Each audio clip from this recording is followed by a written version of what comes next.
شروع کرتا ہوں اللہ کے نام سے جو بڑا مہربان نہایت رحم والا ہے۔ حدیث قدسی میں نبی کریم صلی اللہ علیہ وآلہ وسلم نے ارشاد فرمایا ہے کہ اللہ تعالیٰ فرماتا ہے کہ میں نے حضرت آدم علیہ السلام کی مٹی کو اچھے طریقے سے گوندھ کر اس کا خمیر تیار کیا تھا، پھر میں نے اس خمیر کو 40 سال تک خمیر کی حالت میں رہنے دیا۔ وہ خمیر 40 سال تک اسی طرح پڑے رہنے کی وجہ سے اتنا خشک ہو گیا کہ وہ ٹھیکری کی طرح بجنے لگا۔ جو کوئی بھی اس خمیر پر ہلکی سی ضرب لگاتا تو خمیر سے اس طرح کی آواز آتی جیسے ایک ٹھیکری کو ضرب لگانے سے آواز سنائی دیتی ہے۔ اللہ تعالیٰ نے فرمایا کہ میں نے 40 سالوں میں سے 39 سال اس خمیر پر غم اور 1 سال راحت اور سکون کی بارش برسائی تھی۔ یہی وجہ ہے کہ انسان کا زیادہ وقت غم کو برداشت کرتے ہوئے ہی گزر جاتا ہے۔ 40 سال کے بعد اللہ تعالیٰ نے اس خمیر سے حضرت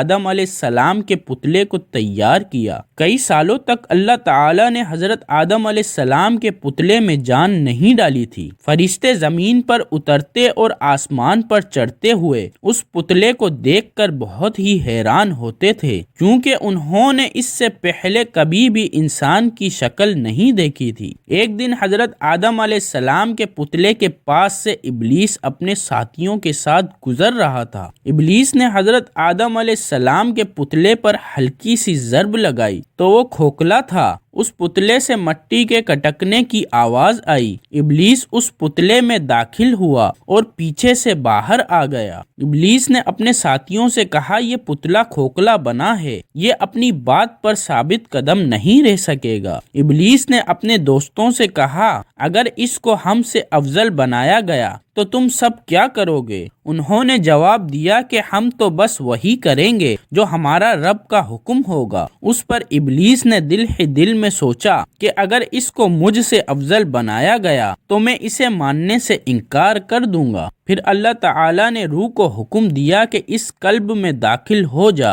اور اس کے تمام حصوں میں پھیل جا۔ جب روح قلب کے پاس پہنچی تو جسم کو تنگ و تاریک پایا، اندر جانے سے رک گئی۔ بعض روایت میں آتا ہے کہ تب نور مصطفیٰ صلی اللہ علیہ وآلہ وسلم سے وہ قلب جگمگا دیا گیا، یعنی وہ نور حضرت آدم علیہ السلام کی پیشانی میں امانت رکھا گیا۔ اب روح آہستہ آہستہ داخل ہونے لگی۔ ابھی سر میں تھی کہ آپ کو چھینک آئی اور زبان میں پہنچی تو آپ نے الحمدللہ پڑھا اور اللہ تعالیٰ نے اس کے جواب پر حکم اللہ کہا اور اللہ تعالیٰ نے فرمایا، اے ابو محمد یا اور ابو البشر، آپ علیہ السلام کی کنیت ہے، میں نے تمہیں اپنی حمد کے لیے ہی پیدا کیا ہے۔ جب روح کمر تک پہنچی تو آپ نے اٹھنا چاہا لیکن آپ گر پڑے، کیونکہ روح ابھی نیچے والے حصے میں نہیں پہنچی تھی۔ اللہ تعالیٰ نے فرمایا، خلق الانسان من عجل، انسان جلد باز پیدا کیا گیا۔ پھر روح تمام جسم میں پھیل گئی تو آپ کو حکم ہوا کہ فرشتوں کو سلام کرو۔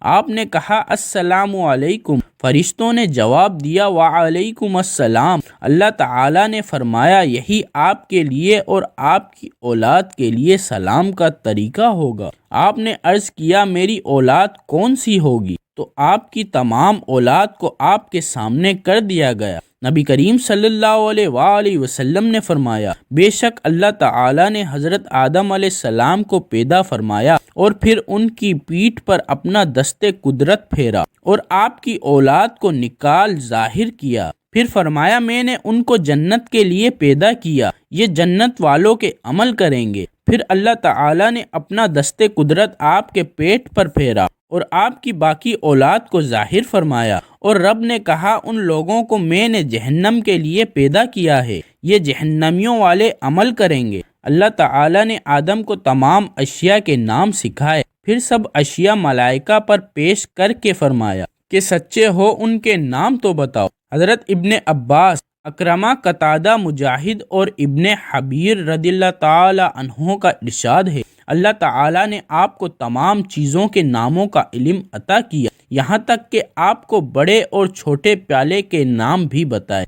بعض حضرات نے حضرت ابن عباس رضی اللہ تعالی عنہ کی طرف قول منسوب کرتے ہوئے کہا کہ آپ نے فرمایا کہ حضرت آدم علیہ السلام کو اللہ تعالیٰ نے جو کچھ ہو چکا ہے یا جو کچھ ہونا ہے اس کا بھی علم عطا فرمایا۔ پہلے معنی اور اس معنی کے لحاظ سے مقصد ایک علم ہی ہے کہ اللہ تعالیٰ نے آپ کو تمام چیزوں اور ان کے ناموں کا علم عطا کر دیا، خواہ وہ پہلے پائی جا چکی ہیں یا بعد میں پایا جانا ہے۔ اللہ تعالیٰ نے آپ کو تمام چیزوں کے احوال اور ان سے دینی یا دنیاوی منافع کے جو متعلق ہیں تمام کا علم عطا فرما دیا تھا۔ ایک قول کے مطابق آپ کو تمام زبانیں سکھا دی گئیں اور ایک قول کے مطابق آپ کو تمام ملائکہ کے ناموں سے آگاہ کر دیا گیا اور ایک قول کے مطابق آپ کو تمام ستاروں کے ناموں پر مطلع فرما دیا گیا تھا۔ علامہ علوسی رحمۃ اللہ علیہ نے مختلف اقوال نقل کرنے کے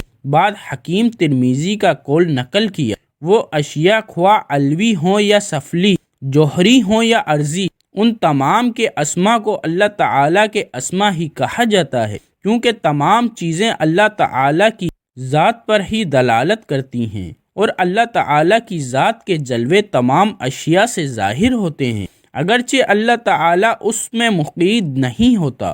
تفسیر روح البیان میں لکھا ہے کہ خدا باری تعالیٰ نے روح سے مخاطب ہو کر فرمایا کہ جس طرح تم زبردستی سے جسم میں داخل ہو رہی ہو، تجھے جسم سے نکلتے ہوئے بہت ہی دشواری کا سامنا کرنا پڑے گا۔ یہی وجہ ہے کہ جب روح جسم سے پرواز ہوتی ہے تو انسان کو اس وقت بہت ہی دشواری ہوتی ہے۔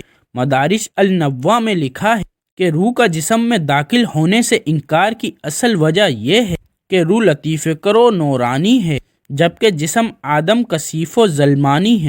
جب اللہ تعالیٰ نے شمع جلالت محمد صلی اللہ علیہ وآلہ وسلم کو جب حضرت آدم علیہ السلام کی پیشانی میں داخل کیا تو روح بلا ترد نورانی حضرت آدم علیہ السلام کے جسم میں داخل ہو گئی۔ جب روح جسم میں داخل ہوئی اور اس نے اپنا سفر جسم میں شروع کیا، سب سے پہلے روح حضرت آدم علیہ السلام کے سر، کانوں اور زبان میں داخل ہوئی اور پھر آہستہ آہستہ سارے جسم میں پھیل گئی۔ سب سے آخر میں حضرت آدم علیہ السلام کے قدموں تک جا پہنچی، اس کے آگے اور مزید کوئی راہ نہ تھی، اس لیے روح واپس ناک تک آئی۔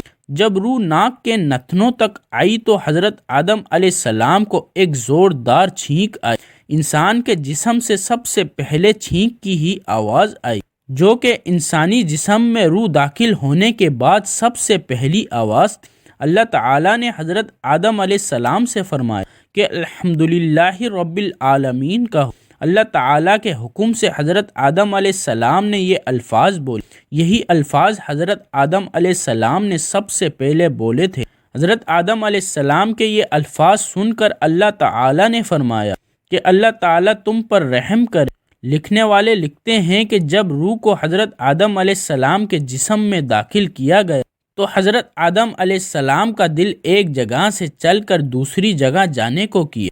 اس وقت وہ چل نہ سکتے تھے۔ جب روح کو حضرت آدم علیہ السلام کے پاؤں تک پہنچایا گیا تو اس وقت حضرت آدم علیہ السلام اپنے قدموں پر چل کر ایک جگہ سے دوسری جگہ حرکت کرنے لگے۔ حضرت آدم علیہ السلام کے فوراً چلنے کے فیصلے کو دیکھ کر اللہ تعالیٰ نے فرمایا کہ انسان جلد باز پیدا کیا گیا۔ اللہ تعالیٰ نے انسان کے جسم کو کل 9 دروازوں پر مشتمل کیا، جن میں سے 7 دروازے درجہ ذیل ہیں، 2 کان اور 2 ناک اور 2 آنکھوں کے سوراخ جو کہ 6 بنتے ہیں۔ انسان کے جسم کا 7واں دروازہ انسان کا منہ ہے۔ انسانی جسم کے آخری 2 دروازے پیشاب اور پخانہ کرنے کے راستے ہیں۔ اللہ تعالیٰ نے انسان کی شجاعت کو قلب میں، عقل کو دماغ میں، حرص کو رانوں میں اور غضب کو جگر میں شامل کیا ہے۔ مضحک کو طحال، خوشی و غم کو منہ اور رغب کو حلق میں رکھا تھا۔